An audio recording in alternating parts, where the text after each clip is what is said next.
Hello and welcome to Mr. Tompkins EdTech and a brand new series of videos aimed at helping you prepare for your GCSE mathematics exams. In this series I'll be giving a complete walkthrough of the GCSE mathematics practice papers to help you prepare for your exams this summer. Now there are not so many of these and you don't want to squander them, so make sure you try the paper yourself first before you look at these solutions. This particular paper is OCR November 2023, Paper 3, Foundation Tier. Check the front cover of your paper to make sure it's the same one. If it's not, have a look through the playlist linked above, which includes all the GCSE Maths video walkthroughs I recorded so far. I'm busy recording all of the GCSE practice papers, so if the one you're looking for isn't there already, why not subscribe by clicking the big red button below and check back in a few days. Don't forget to click on the bell so that you'll get a notification when I upload the next paper. I'll put timestamps in the description below so you can choose to watch the whole thing through, or you can click on the timestamp and jump to the particular question you need help with. If you have a question, check the comments below as someone else might have already asked the same thing. If it's a new question, leave it in the comments and I will try and answer all of them as soon as I can. Don't forget to mention which question on the paper you're referring to and try and be as specific as possible. Finally, if this video helps you with your revision, please give it a thumbs up. It will really help me out, and why not share the link with your friends because they might need a helping hand too. Okay, let's get into it. Question 1a, for each letter below, draw all the lines of symmetry. Okay, so for that first letter, letter T, for Mr. T, I'm going to draw one line of symmetry down the middle. So a line of symmetry is like a fold line. So if you fold the shape over on this line, it would lie on top of itself, wouldn't it? So one half would lie on top of the other. So for the C, I can also have one line of symmetry, but it has to go this way. So the top half of my C could fold over and lay on top of the bottom half of my C like that. And the X has got lots of lines of symmetry, hasn't it? I could fold it this way on top of itself. I could do it this way.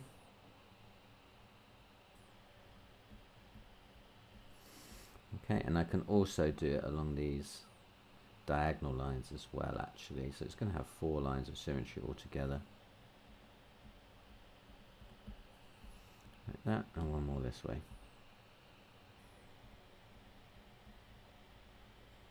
Okay, so 1, 1, and 4. And then part B says the shape is drawn using 4 quarter circles. Write down the order of rotational symmetry for the shape. Okay, so when you've got rotational symmetry, you have to imagine if you span the shape around 360 degrees on top of itself, in how many positions would look the same. So if I take the shape and rotate it around, you'll see that it lies on top of itself 1, 2, 3, 4 times in one full rotation. So it's got rotational symmetry of order 4. Question 2a, in the number 34,752, the digit 4 represents 4,000. Yep, it does. So the digit 4 is there. Look, it's in the thousands column. Write in words what the digit 7 represents. The digit 7 is in the hundreds column. So in words, I'm going to write down 700. And then it says write down 8 million in figures. So millions is 6 zeros, isn't it? So it's going to be an 8 followed by 1, 2, 3, 4, 5, 6 zeros. So 8 million is like that. Question 3a, what type of numbers are 2, 3, and 5? Circle 1 answer from the lists. Well, they're not cube numbers. They're not even numbers. Well, 2 is, but 3 and 5 aren't. They're not odd numbers because 2 is even. They've got to be prime numbers, haven't they? 2, 3, and 5 because they all have exactly 2 factors. Part B says these are 5 tiles. I've got 2, 3, 3, 5, and a minus sign. Arrange the 5 tiles to make a calculation with the answer equal to 3. Well, I need to make two numbers that are 3 apart then, don't I? And then so when I can subtract them, then I'm going to get the answer 3. So the tiles that are 3 apart are 2 and 5, isn't it? So if I make these the units, and I can use the 2 3s as my 10s, then I'm going to get 35 minus 32, and that is going to give me the answer of 3 then, isn't it? And the part 2 says, write down a multiple of 8 that can be made using 2 of the 5 tiles. Okay, so can I pick out 2 of those to make a multiple of 8? Well, if it's a multiple of 8, it's going to be an even number, so it's going to have to end in the 2. So what multiple of 8? I can only have 32 or 52. Well, 52 is not a multiple of 8, but 32 is, isn't it? Because 4 8s are 32. So that one works, so it's going to have to be 32. Question 4. A fair spinner has 5 sides, numbered 1, 2, 3, 4, and 5. Part A, part 1 says, write down the probability of the spinner landing on 2. Well, the probability of success is successful outcomes divided by total outcomes. So the probability of getting a 2 is the number of 2s that are in my list of numbers, of which there happens to be 1. So I've got 1 2 out of a total of 1, 2, 3, 4, 5 numbers. So it's going to be 1 out of 5. So that's my answer. Probability of 2 is 1 out of 5. And part 2 says, write down the probability of the spinner not landing on 2. Well, the probability that it's not 2, I can show that with 2 with a bar on the top, is 1 minus the probability that it is 2. And we've already worked out the probability that it's 2 is 1/5. So the probability that it's not 2 is going to be 1 minus 1/5, which is 5/5 minus a fifth, which is 4/5. So it's going to be 4/5. And then part B says, write down an outcome for the spinner that has a probability of 0. Well, a probability of 0 is the probability of impossibility. Impossible is 0. So we could say, what is the probability of the spinner landing on a number that isn't on the spinner? So let's say, what's the probability of the spinner landing on 6? Okay, so it can't land on 6 because there is no 6.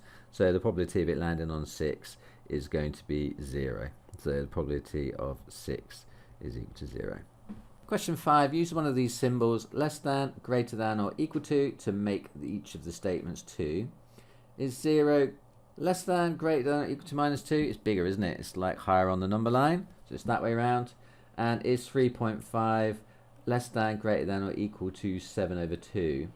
Well, 7 over 2, 2 goes into 7 3 times remainder 1. So that's 3.5, isn't it, as a mixed number? And a half can be written as 3.5. So actually these two things are the same thing. So these two things are going to be equal to each other. Question 6. A family buys a television for £599. They pay a deposit of £119. They then pay the rest of the cost in 12 equal instalments. How much is each payment? Okay, so if I work out what is left to pay after the deposit, if I've got £599 and I subtract the £119, then that comes out to be £480. So we've got £480 to pay. So each payment then is going to be that £480 divided by 12. And I know that 12 goes into 480 40 times. You can do it on your calculator if you didn't know that. 480 divided by 12 is 40. So each payment is going to be £40. Question 7. Write this ratio in its simplest form. I've got 4 centimeters to 8 millimeters. Now notice we've got mixed units here. So to write this as a proper ratio, we need to get them in the same units. I think it's going to be easier to convert the 4 centimeters into millimeters. There are 10 millimeters in a centimeter. So 4 centimeters is going to be 40 millimeters. So the ratio is actually 40 to 8. And then dividing both sides by 8 because they're both in the 8 times table. So 8 goes into 45 times. And of course 8 goes into itself only once. So I'm going to get the ratio of 5 to 1. So that's my final answer, 5 to 1. Now part B says the ratio 4 to 5 can be written in the form 1 to n. Find the value of n. So if we've got this ratio 4 to 5 and I make that number be 1, now we seem to be wanting to make this one regardless of what the 5 has to say about it. So we need to divide the 5 by 4. Now I know that 4 doesn't go neatly into 5, but we still need to divide it.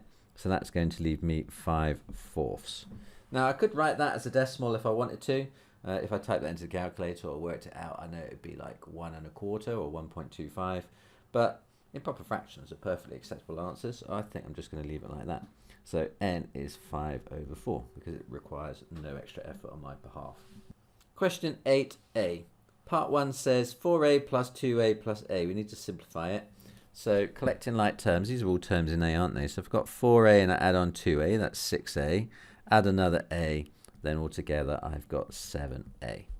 Okay, next one's a little bit more tricky because I've got mixed terms here. I've got terms in x, I've got 2x and minus 3x. I've got terms in y, minus 3y, and I've also got a number. Okay, now so I've got 3 different types of things. Now if terms are alike, like the 2x and the minus 3x, I can collect them together.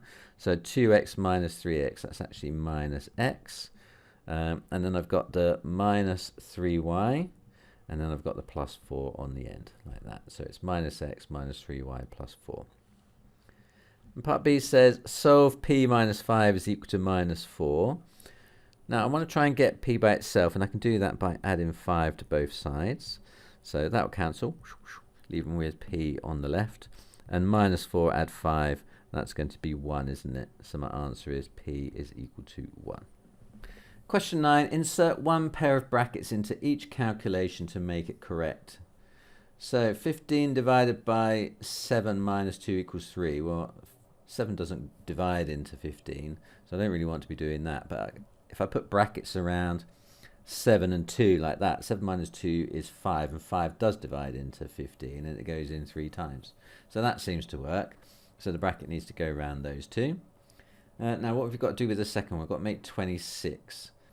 Now I think the brackets need to go here because 5 times 2 is 10, plus the 3 would then be 13, and then times the 2, that's going to give me 26.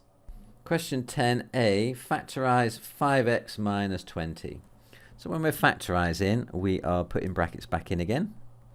And what goes on the outside of the bracket is anything that is common to both terms. So what's in 5x that's also in 20? Well, both 5 and 20 both divide by 5. So 5 is a factor of both those two terms. So I can take the 5 out. And then I can think, well, what times 5 would be 5x? It would have to be x. And what times 5 would be minus 20? It would have to be minus 4. Okay, so that's my final bracket. So 5 lots of x minus 4.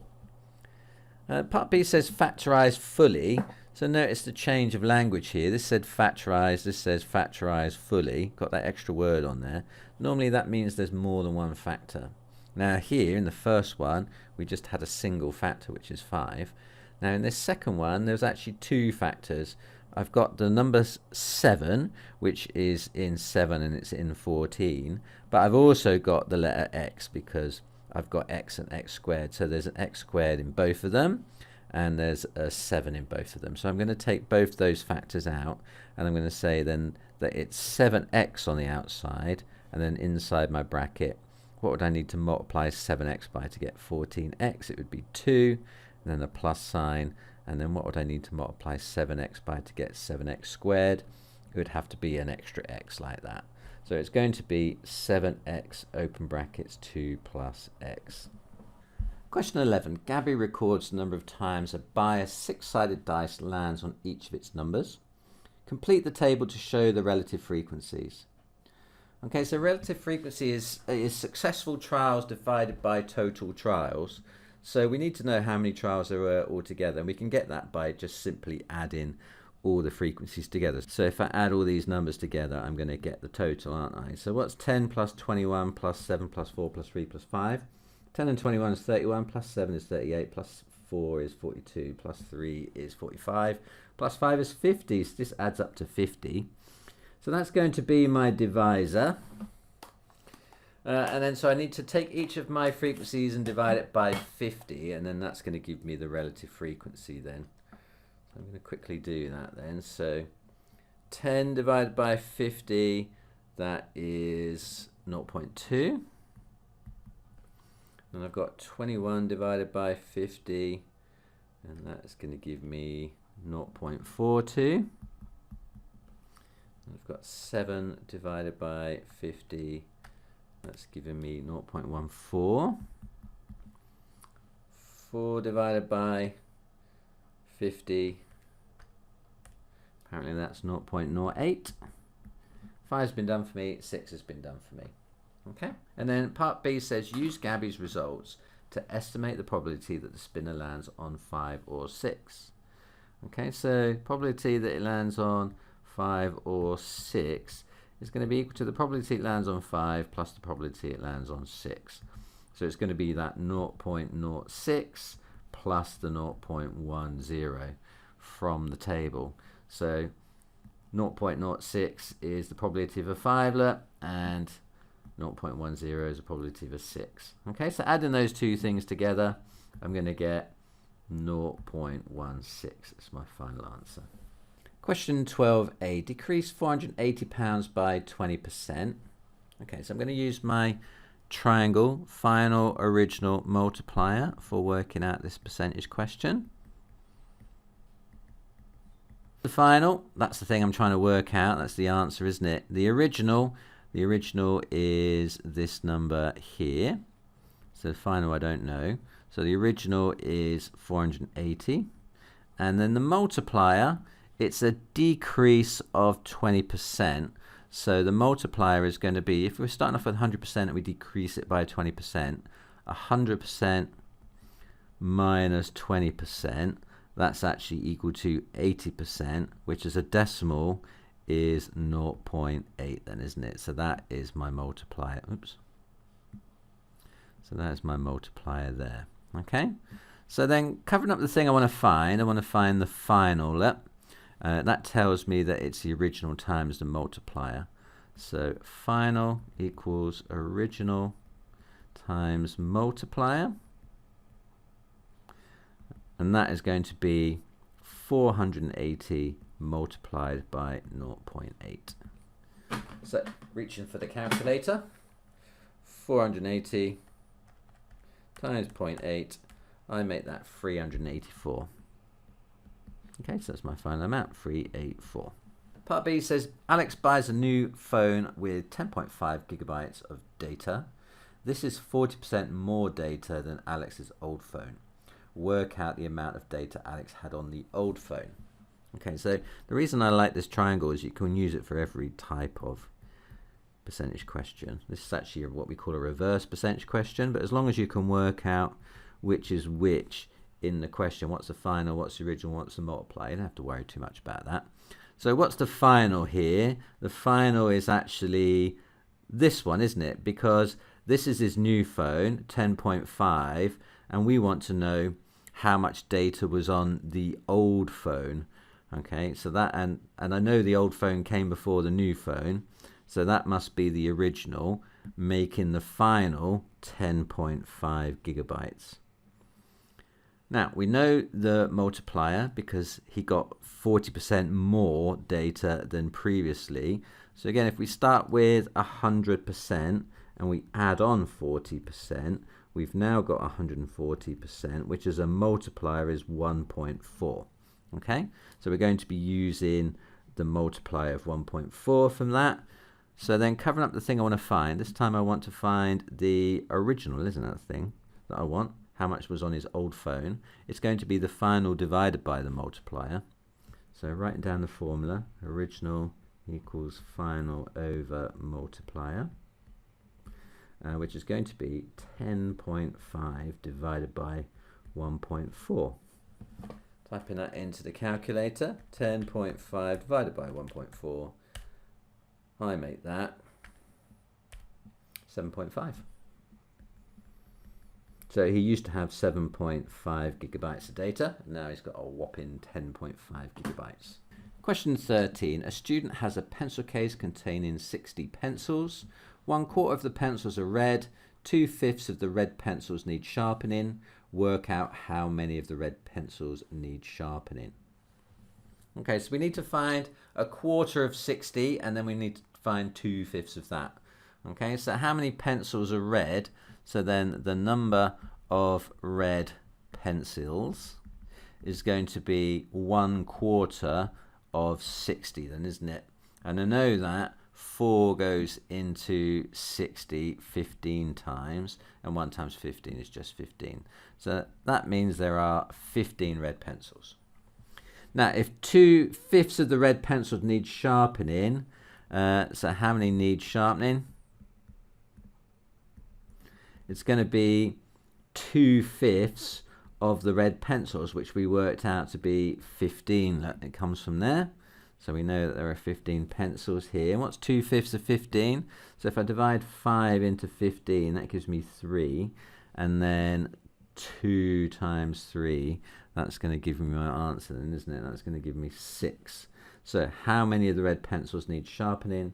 The answer is 6. Question 14a. Show that the formula v equals u plus at can be rearranged to a equals v minus u over t. Okay, so this is one of the laws of motion, isn't it? Final velocity is equal to initial velocity plus acceleration times time. Okay, but regardless of what it means, we need to change the subject so that it's about a and not about v.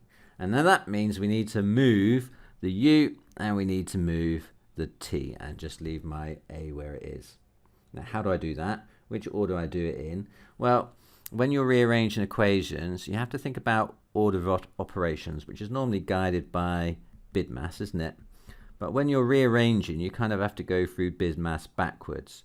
So I'm adding on a u and I'm multiplying by a t. So normally, if I was working out what u plus at was, I'd multiply the a and the t together and I'd add on the u. So when I'm rearranging it, I go through that backwards. So I'm going to move the u first because adding is last on the list of BIDMAS, so it's first on the list of things that need to be moved. So subtracting u from both sides, I'm going to get v minus u is equal to at, like that. And then next thing that I need to do is divide through by t.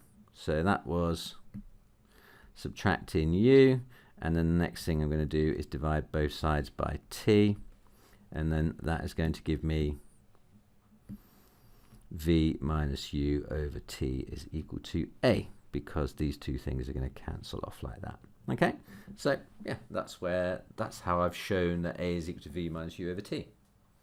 Then part B says use the formula a equals v minus u over t to find the acceleration a meters per second when a particle takes 4 seconds to increase from initial velocity of 3 meters per second to a final velocity of 9 meters per second. So I did say that v equals u plus at was one of the laws of motion. So it's one of the SUVAT formulas that involve these quantities. Now, actually, s is distance travelled, and none of these, this formula doesn't actually have that one in. Some of the other ones do, so we don't need the s. The u is the initial velocity, and we're told that the initial velocity is 3 meters per second. So u then is going to be 3 meters per second. V is the final velocity, and that's given here. Look, final velocity is 9, so that's what that one is. So that's 9 meters per second. A is the acceleration. That is what we're looking to find. Find the acceleration. That's the one I want. And then t, what's t? T takes, the particle takes 4 seconds. So t is equal to 4. Okay, so now we've worked out what's what, we can then sub all these numbers into the equation. So I know that a is equal to v minus u over t, and I know that v is equal to 9, u is equal to 3, and t is equal to 4. So what's that then? 9 take away 3 is 6, so that's 6 over 4, and 4's going into 6 once remainder 2, so that's 1 2/4 or 1 1/2. I'm just going to write that down as 1.5. Okay, so that's 1.5 meters per second per second. Question 15. A regular polygon is being constructed inside a circle, center O. Part of the construction is shown in the diagram. Give a reason why OA equals OB. Okay. Well, can you see that O up here is the center of the circle, and both A and B are points on the circumference of the circle? So that means these straight lines that are joining them together, these are going to be what we call radii, or they're both the radius of the circle, aren't they? And at any point in the circle, if you think about the spokes on a wheel, all the spokes are the same length, all the radii are the same length. So why is OA equal to OB? The reason is they are both radii of the circle. Yeah, so they must be equal to each other. Part 2 says, write down the mathematical name of triangle OAB. So OAB then, so if these are both radii, these two sides of the triangles are the same length. So triangles with two sides the same we call isosceles. So it's an isosceles triangle. And then part B says the regular polygon is completed. Work out the sum of the interior angles of the regular polygon.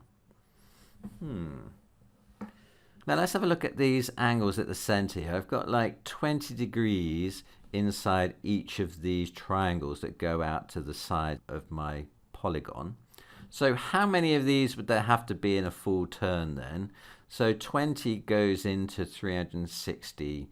Well, if I did 360 divided by 20, 360 divided by 20, so that's the same as 36 divided by 2, which is 18.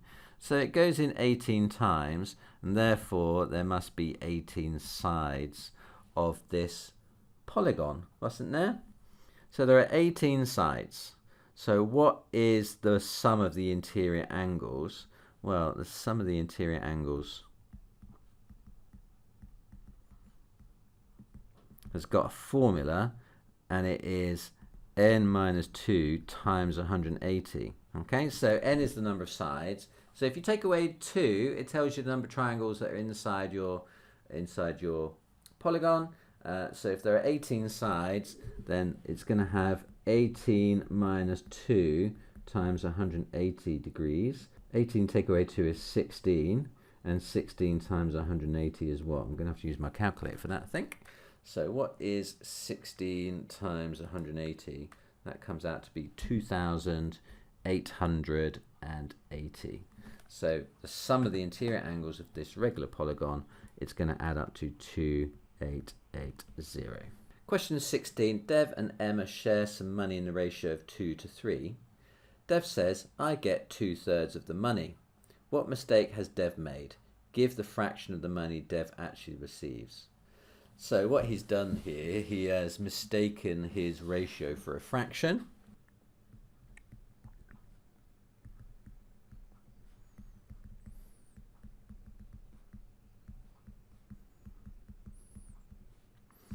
And in fact, he receives, how much does he get then? So if you add those two ratios together, 2 plus 3 is equal to 5. So there are 5 shares altogether, and he's getting 2 shares of it.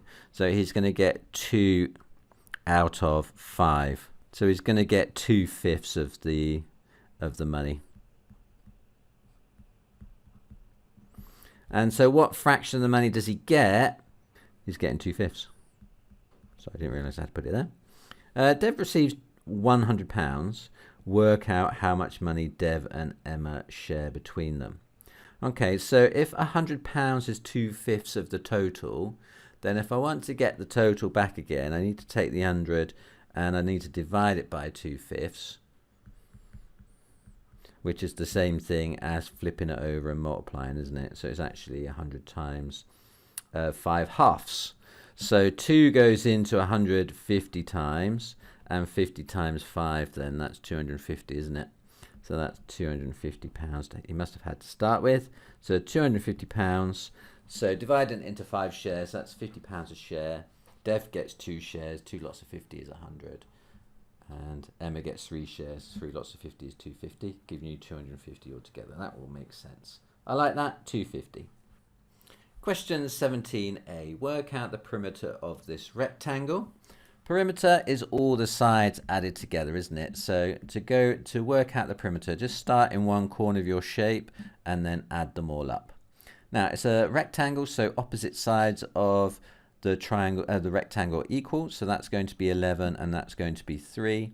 So if I was going to wander around the shape or around along the edges, I'd go along 11, along 3, along 11 and along 3 then, isn't it? So the perimeter is going to be 11 plus 3 plus 11 plus 3, or 2 lots of 14, which is 28 centimeters then, isn't it? It's 28.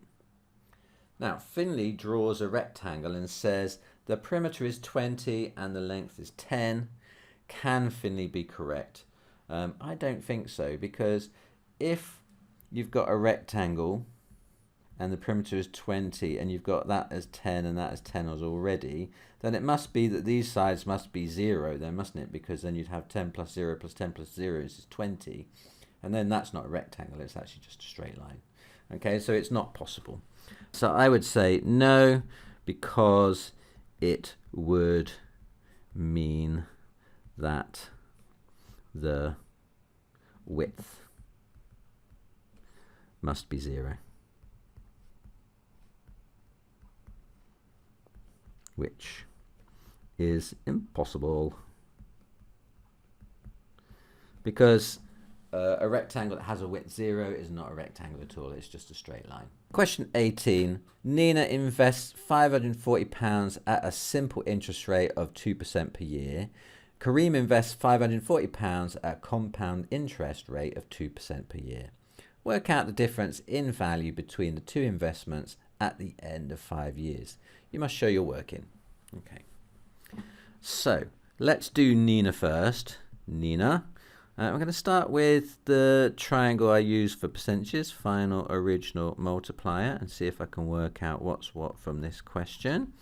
So the final, that's the thing I want to find. That's the amount that each one of them gets at the end. So I don't know what the final is yet. Okay. The original is the amount of money that we started with. So the original is that investment of 540 that we started with. So that's 540. Now the multiplier. So we're going to start off with 100%, and we're going to add on a simple interest rate of 2% for 5 years. Okay. So that means I'm going to get 100%. Now when you're doing simple interest, you just apply that 2% 5 times. So I'm going to multiply it by 5. Okay, so 2% 5 times is 10%. So that means I'm going to be using a multiplier of 110% for this one, which is the same thing as 1.1. So covering up the thing that I want to find the final. Okay, I'm going to then use my multiplier of 1.1 and my original of 540. So then final equals original times multiplier. So in this case, it's going to be 540 times 1.1, which is, that comes out to be £594. Okay. Now for Kareem, we are going to be doing something similar, but the way we work out the multiplier is different. So we've got this same, we're looking for the final, which is this, the same thing we were doing last time. The original is the same amount, it's 540 for both of them, so that's also 540. Now the multiplier is just, we're going to use 100% minus 2%, 100% plus 2%, which gives me a multiplier of 102%, which is 1.02. But we're going to apply it 5 times, because compound interest, you apply the interest rate again and again and again, the multiplier, not just the interest rate like we did for simple interest. So with simple interest, we just multiplied up the interest rate by a factor of 5, and that gave us 10%. But when we're doing compound interest, we do final equals original times multiplier, but this time we raise it to the number of years, or the number of times that we repeat it. Okay, so that's going to be 540 times 1.02 raised to the power of 5. Now what do you think is going to be more? I think I know. So 540 times 1.02 raised to the power of 5. Now that comes out to be 596.2. 596. I suppose we should put it in pounds and pence, shouldn't we? So because it's money. So I'm going to do 596.20, 20 pence. So what is the difference? Remember, we need to define the difference. So what's the difference between those? Difference is going to be the £596.20 that I got from Kareem's value, and I'm going to minus the 594 that I got from Nina's calculation. So minus 594. So that's going to leave me with £2.20 then, isn't it? Okay, so that came from there, and that came from there. Okay, and then that gives me £2.20 to end with then. So that's my final answer, £2.20. So not a lot of difference, but it is a difference, and over time it does kind of rack up when you look at the difference between the two. Beth completes some jigsaw puzzles and records the following information: the number of pieces in the jigsaw puzzle and the time to complete the jigsaw puzzle in minutes. Beth shows this information in a scatter diagram. So we've got the scatter diagram. You can see number of jigsaw puzzle pieces along the bottom and time taken to complete the puzzle up the side. So each cross, I guess, is a jigsaw puzzle, isn't it? How many pieces versus how long it took to complete. Question A, part 1 says Beth completes 2 more jigsaw puzzles: a 3,000 piece jigsaw puzzle taking 460 minutes and a 1,300 piece jigsaw puzzle taking 320 minutes. Show this information on the scatter diagram. Okay, so we've got 2 more points to plot. So reading up from 3,000, then we're going to have to put a point in at 460. Now, I can see that there are 5 little divisions between 400 and 500. So each one of those divisions is going to be 100 divided by 5, which is 20. So we're going to have to go 3 little squares up from 400 to get to 460 then in that case. So 400, 20, 40, 60 is going to be there. So it's just above that point that's already there. So that's one of them. And the other one is at 1,300 and 320. So this time I need to work out how far along this bottom scale to go. So there are 10 divisions between 1,000 and 2,000. So a gap of 1,000, and we've got 10 units to span it. So 1,000 divided by 10, each one of those little squares is 100. So 3 little squares would be 1,300. So I'm going to go 3 squares along from 100 and then up to, well, I get up to 320. So that's 1 little square above 300. So I'm going to have a point like that. Okay. Right, so they seem to fit in the overall pattern for this scatter graph then, isn't it? Part 2 says describe the type of correlation shown on the scatter diagram. Well, you can see, reading this graph from left to right, the graph is kind of sloping upwards. So you can see they're all kind of lying under this ruler, going up in this bar from left to right, apart from this point over here. We'll probably come to that one in a minute, no doubt. I'll leave it for now. So yeah, but all the other ones are in quite a strong positive correlation then. So I'm going to say the correlation is positive. Positive is sloping up from left to right. Negative would be going the other way. It would be going down from left to right. Okay, but this one is clearly positive.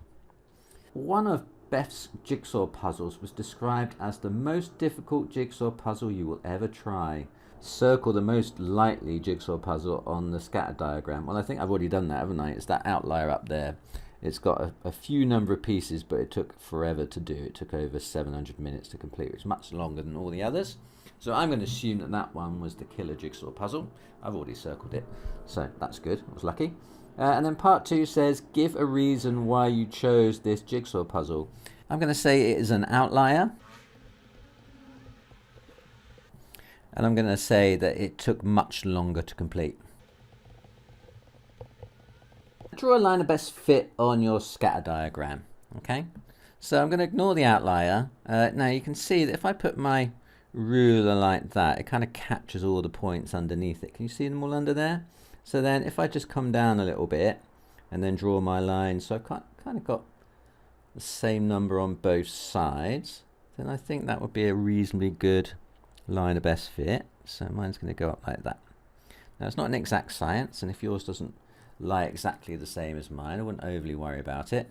You usually have a certain tolerance and it's quite wide on these sort of things. So as long as it's kind of sloping upwards vaguely along with the points, you should be fine.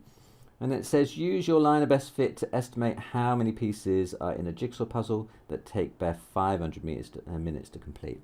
Okay, so we're going to find 500 minutes on the minutes axis, which is here, look. And I'm going to read across to my graph and then change directions and read down. So across to the line, the best fit that I found. I'm going to spin round and go down to the other axis and read off my mark down there, look. And I can see that's 2 little squares beyond 3,000. Now each one of those squares, remember, was 100. So I'm reading that as 3,200. Now your answer will be marked against your graph, so it's a good idea to show your method like I've done like that with the line. Make it nice and clear to the examiner what you did, and yeah, don't worry if yours is different from mine. If you've looked up the right number from your line of best fit, then it's right for you. Then finally, explain why Beth should not use her scatter diagram to estimate how long it would take to complete a jigsaw puzzle containing 8,000 pieces. That would be beyond the range of data.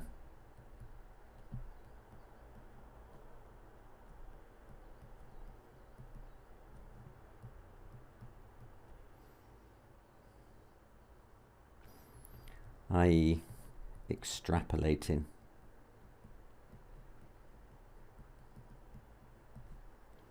Which is unreliable. Okay, so I've said beyond the range of our given data. In other words, it's extrapolating, which is unreliable. Okay, I think that's good enough remark. Question 20. The diagram shows a penny farthing bicycle. That looks like a lot of fun to ride. So the diameter of the large wheel is 130 centimeters. It's huge. And the diameter of the small wheel is 46 centimeters. On a short journey, the large wheel makes exactly 69 rotations. The small wheel also makes an exact number of rotations. Work out the number of rotations made by the small wheel.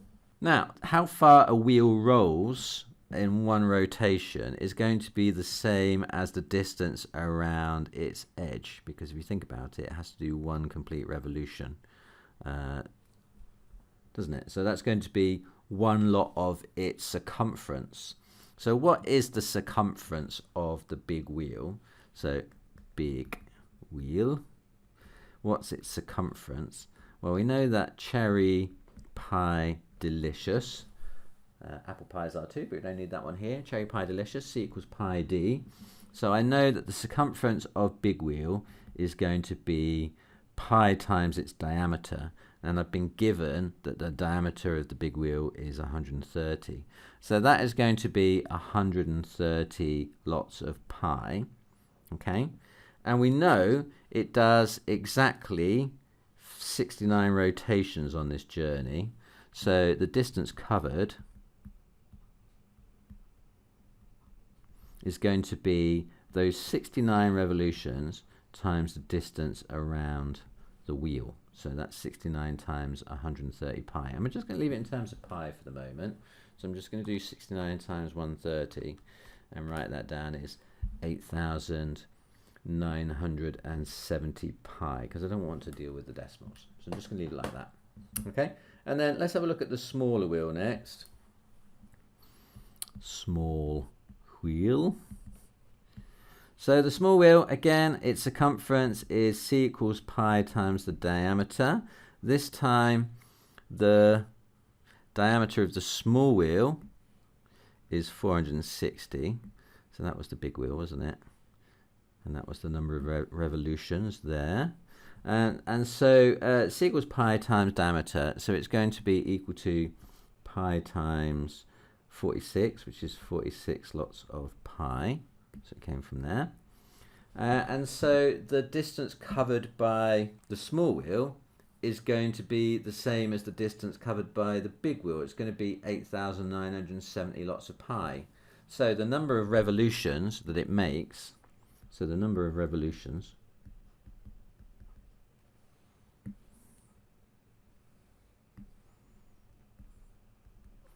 is going to be the distance traveled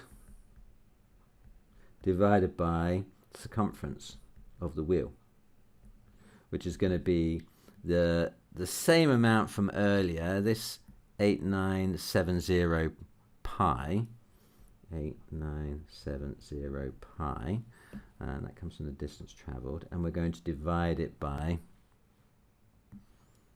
the circumference of the circle, which is that 46 pi.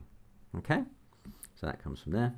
And so I've got 8,970 pi divided by 46 pi, so I'm feeling quite chipper I left it in terms of pi now, because I can just divide those off and say, well, it's just the same thing as 8970 divided by 46. So if I type that into the calculator, hopefully it comes out to be a whole number like this said. So 8970 divided by 46, yeah, that's 195. Okay, so that means that Ickle wheel did 195 revolutions. Okay, so that is 195. Question 21. The graph shows the value of sunscreen products sold in the shop for each quarter from quarter 1 of 2021 to quarter 4 of 2023. Make one comment about the annual variation shown in this graph. Well, you can see in 2021 you've got 1, 2, 3, 4, and then in 2022 you've got 1, 2, 3, 4, 1, 2, 3, 4, and then in 2023 you've got 1, 2, 3, 4, like that. So you've got a repeating pattern, isn't it? It's kind of starting mid-level in period 1, then quarter 2 it drops, quarter 3 it spikes, and quarter 4 it starts falling away again. Okay, so you've got a kind of a repeating annual pattern. Okay, there is a repeating annual pattern where quarter 2 is the least and quarter 3 is the highest, but I think it's only 1 mark, so I think we just say it's a repeating pattern is fine. Part B says, in one of these years, quarter 3 was very cloudy. Write down which year this is most likely to be. Give your reason for your answer. Okay, so in terms of sunscreen product, you would expect lots of sunscreen to be sold when it's blooming hot outside. Okay, so if it is cloudy and there's not much sun about, then perhaps you're not going to sell as much sun cream. So if you have a look at the summer months, the quarter 3 results here and here, you can see that 2022 must have been a scorchio year, and then maybe 2023 was the year then that there wasn't much sun because the amount of sunscreen is little. Okay, so I'm going to say year 2023 because the least amount of sunscreen was sold. Okay, and then part C says the manager of the shop says that the value of sales in quarter 4 in 2024 will be £3,100. What assumption has the manager made? Well, I think he's kind of made the assumption that there's an upward trend going on here. If you have a look at quarter 4 results, in 2021, it's that one there. It's 2,500. And then in 2022, it creeped up a little bit. It was at 2,000, what's that, about 2,600. And then in quarter 4 of 2023, it had risen again, and that's more like 2,900. And I guess what he's saying is then that it's going to continue on that upward trend. Okay, sales have been increasing year on year in quarter 4 and he has assumed this trend will continue. Okay, so sales have been increasing year on year in quarter 4, and he has assumed this trend will continue. Question 22. Part of the graph y equals 2x plus 1 is drawn on the grid. Part A says write down the y-intercept. Okay, so the y-intercept is where it cuts through the y-axis. So here's my line. Here's the y-axis. Where do they meet? They meet there, don't they? So the y-intercept is going to be at 1. So c equals 1. The line continues to the right. Will the line pass above or below or through the point 40, 80? Show how you decide. Okay, so what I'm going to do is I'm going to take the value of x to be this value here, 40. So I'm going to say x is 40, and I'm going to see if the corresponding value of y is bigger than 80, less than 80, or equal to 80. Okay, so if I do that then, so if y is equal to 2x plus 1, so at x is equal to 40, then that's going to be y is equal to 2 lots of 40 plus 1, which is actually 81. So if the line is actually passing through 40, 81, then the point 40, 80 is going to be a little bit below that point then, isn't it? Okay, it's 1 square below. So the line 2x plus 1 will pass above the point 40, 80 because, well, I'm just going to write down that y equals 2 lots of 40 plus 1, which is equal to 81. That's my reason. Okay. And then part C says write down the equation of the line that is parallel to 2x plus 1. Also, the equation of any line, a line that is parallel to 2x plus 1. Well, parallel lines going to have the same gradient, and the gradient of this line is 2 because it's the number in front of x. So any equation that starts with y is equal to 2x is going to be parallel.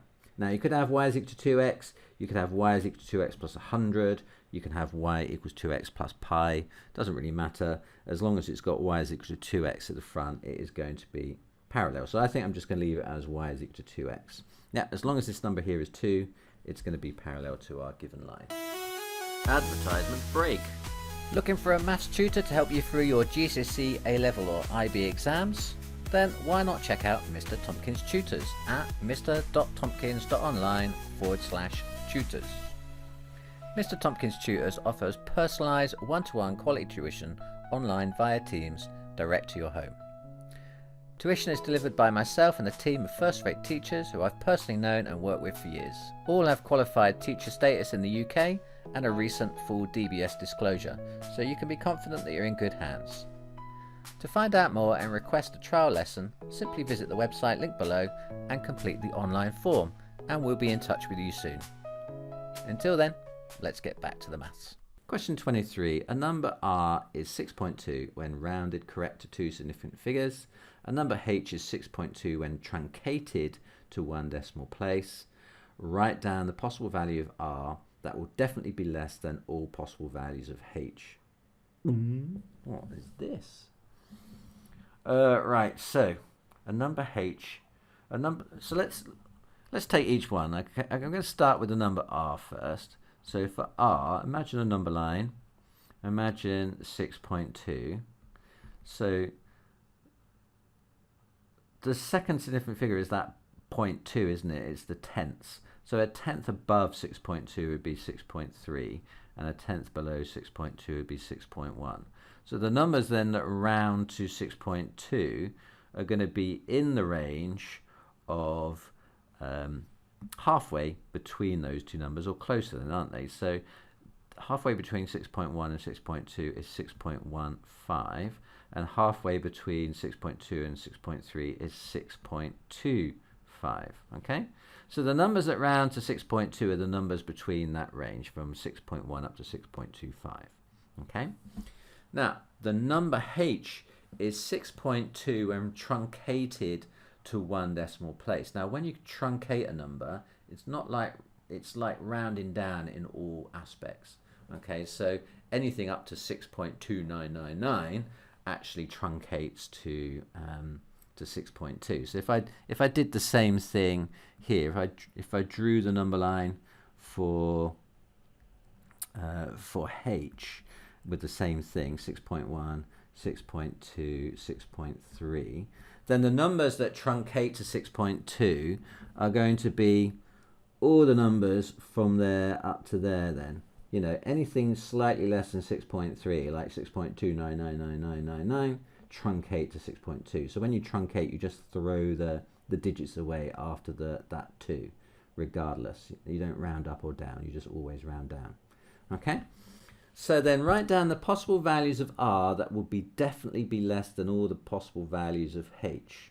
Okay, so can you see then, if the values of h lie between 6.2 and 6.3, and the values of r lie between 6.15 and 6.25, then these values are not going to be definitely less than h, because h could be anything down to 6.2. So the ones that we want then are kind of this area then, to the left of 6.2 and down to 6.15. So write down a possible value. Oh, so it just wants a possible value. So we just need to have any possible number in that range. So a number between 6.15 and 6.2, I guess I could say then that was 6.18. So like 6.18 is going to be somewhere in the middle there, isn't it? Okay, 6.18. And it says write down a possible value of h that will definitely be greater than all of the possible values of r. Okay, so they have these ones in common, didn't they? So up to 6.25, these ones are in common.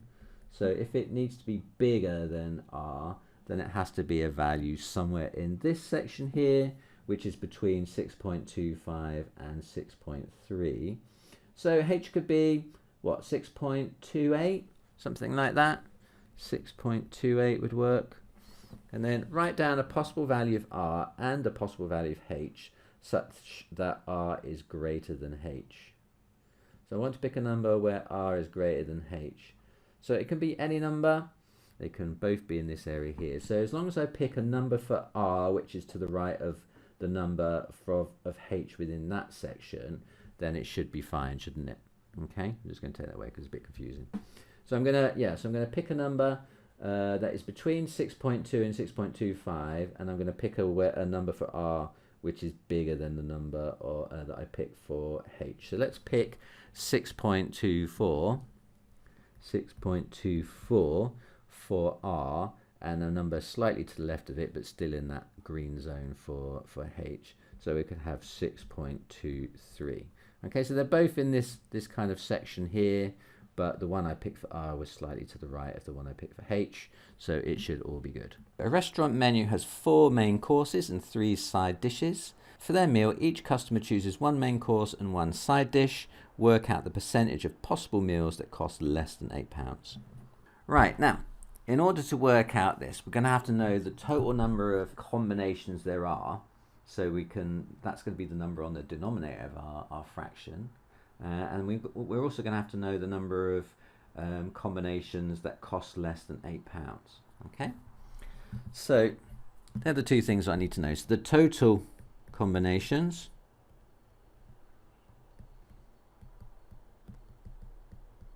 that's going to be equal to, so I've got 4 choices for main course and I've got 3 choices for the side dish. So then altogether I've got 4 times 3, which is 12 choices then, haven't I? Right, now what about combinations that cost less than £8?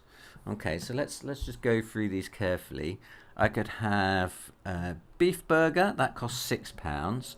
So if I have £6 and I want it to cost less than £8, then I could have the garlic bread, and then that would be £7 in altogether, wouldn't it? So that would be okay. But that's the only combination, because if I have the salad, which is the next most expensive, that's already £8, and it has to be less than £8. If I have the lasagna, then I can't then make it cost less than £8, because if I get the garlic bread, that's £8 already, and that's the cheapest one. So that isn't an option. I could get the veggie burger, that's quite cheap, that's £5. I could have the veggie burger salad, that would be 5 plus 2, that's £7. I could have the veggie burger and chips would not work, that would be £8 already, but I could have the veggie burger and the garlic bread, and that is £6. And then what else have I got? Turkey stew, which is £6. Can't have the salad, that'd be 8. Can't have the chips, that'd be 9. But I could have the garlic bread, that would be 7 then, wouldn't it? So I've got 1, 2, 3, 4 choices which are less than £8. Percentage less than £8. That's going to be the number of dishes that were below £8, which is 4, divided by the total number of dishes, which is 12. And that's not so handy, that's a third. What's that as a percentage? Okay, well, it's going to be, if you divide 1 by 3 on your calculator, you're going to get 0.3 reoccurring, aren't you? And then that as a decimal is going to be 33.3 reoccurring percent then, isn't it? Okay, we're going to times that through by 100, so that's going to be 33.3 reoccurring. A sheet of A4 card weighs 1.19 times 10 to the minus 2 kilograms. Work out the weight of 500 sheets of A4 card. So in order to work this out then, this is a multiplication thing, isn't it? It's going to be, if each one weighs 1.19 times 10 to the minus 2, and I've got 500 of them, then it's going to be 500 times as much. So the total weight is going to be 500 lots of 1.19 times 10 to the minus 2 then, isn't it? Okay, now I could convert it and all that sort of stuff, but I don't really need to, because I've got a button on my calculator that does standard form, so I'm just going to type it in and let the calculator take the strain.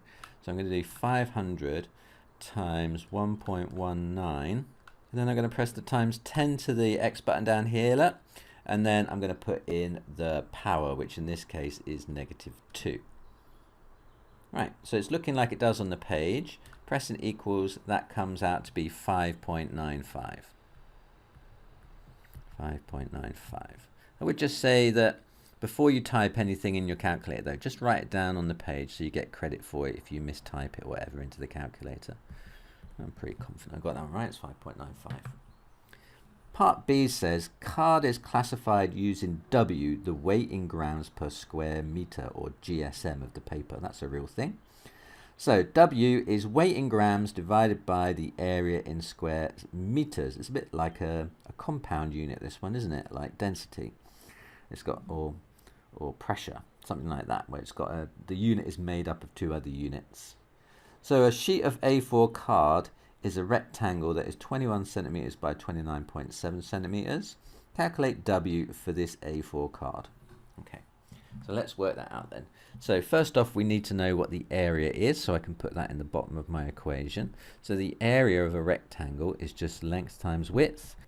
Now remember, when you're working in compound units, you need to make sure all your units match up. So I'm aiming for grams per square meter here, and my area measurements are given in centimeters. So actually, I'm going to have to convert them into meters first, aren't I, if I want to work in grams per square meter. So 21 centimeters, that's the same thing as 0.21 meters, and 29.7 centimeters, that's the same as 0.297 meters. So if I convert them now into meters, then my area is going to then be in square meters, and then it's going to be easier to work out grams per square meter later. So 0.21 times 0.297.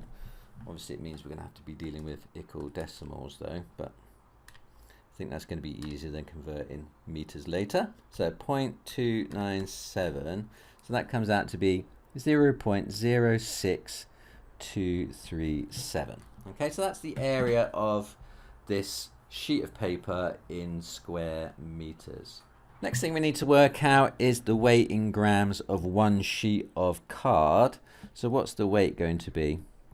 Now again, we were given the weight earlier. It was 1.19 times 10 to the minus 2 kilograms. But I'm aiming to get this measurement in GSM, which is in grams. So I'm going to have to convert that kilogram weight into grams. So again, I'm just going to use the calculator to work that out for me. So I'm going to do 1,000, because there are 1,000 grams in a kilogram, times 1.19 times 10 to the minus 2. So what's that then? 1,000 times 1.19 times 10 to the minus 2. I suppose I could have just written 1,000 as 10 to the 3 and combined it with a 10 to the minus 2. That would have also worked. But that comes out to be 11.9. Okay? So it's 11.9 grams. Okay, so my weight is now in grams and my area is in square meters. So now I'm ready to work out grams per square meter, aren't I? So then W is going to be the weight in grams, which is this one, 11.9. And my area is going to be this one. Okay, in square meters. So that's 0.06237. Okay, so we're going to divide that by that.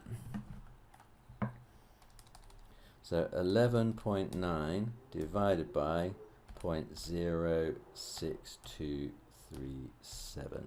And that comes out to be 190.78, which I'm going to round up. I think we're going to round off to 3 significant figures.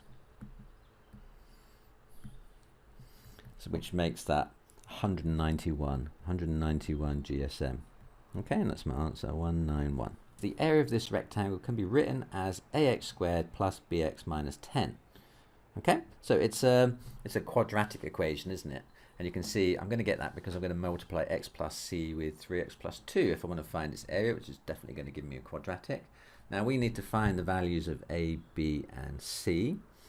So what we're going to have to do is we're going to have to multiply those two brackets together and compare it with this original equation we've been given to start with. Okay, so let's take these two. Let's take the x plus c and the 3x plus 2 and multiply them together and see what we get. So what is x plus c times 3x plus 2? Now you can use FOIL on this if you know what you're doing, or 2 eyebrows, a nose and a mouth. Sometimes think of it like that. If you're not so good at these, probably best to do it as a grid. So x and c and 3x and 2. And then we've got space to write all our answers in. We're less likely to forget bits of it if we do it this way. So 3x times x, 3x squared. 2 times x is 2x. 3x times c is 3cx. And then finally c times 2 is 2c. Okay? So then I've got a term in 3x squared, which I'm going to write at the start. Look, 3x squared. And then I've got 2 terms in x here. So I'm going to have to combine these together, aren't I? So it's going to be plus 3cx plus 2x. And then I've got a single term in, well, there's the constant term on the end, but it's got a c in it at the moment, plus 2c. Actually, I'm just going to shimmy this along a bit because I want to compare it with the other one now. So now I've got this expression, I can compare it with what we had to start with, this ax squared plus bx minus 10 business. So that's equal to ax squared plus bx minus 10. Comparing coefficients, if we compare the coefficients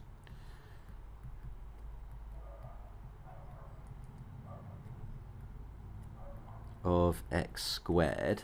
Now on the left hand side, our coefficient of x squared has got a 3 in it, and on the right hand side it's got an a. Now if these two things are the same thing, then those two things need to be the same as well then, don't they? So this is telling me that 3 on the left must be equal to the a on the right. Okay, in other words, 3 is equal to a, so that is my value of a down there. Okay, so that's the coefficient of x squared.